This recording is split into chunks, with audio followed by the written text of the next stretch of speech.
किसी ऐसे शख्स के कहे में ना आ जाना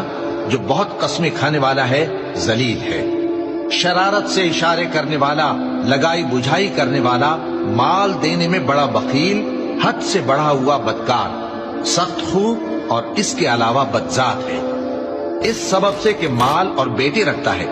जब उसको हमारी आयतें पढ़कर सुनाई जाती हैं तो कहता है कि ये अगले लोगों के अफसाने हैं, हम अनकरीब इसकी ऊंची नाक पर दाग लगाएंगे। हमने इन लोगों की उसी तरह आजमाइश की है जिस तरह बाग वालों की आजमाइश की थी, जब उन्होंने कस्में खा खा कर कहा कि सुबह होते होते हम उसका मेवा तोड़ देंगे और इंशाअल्लाह ना कहा। सो वो अभी सो ही रहे थे कि तुम्हारे परवरदिगार की तरफ से रातों रात उस पर एक आफत फिर गई, तो वो ऐसा हो गया जैसे कटी हुई खेती। फिर जब सुबह हुई तो वो लोग एक दूसरे को पुकारने लगे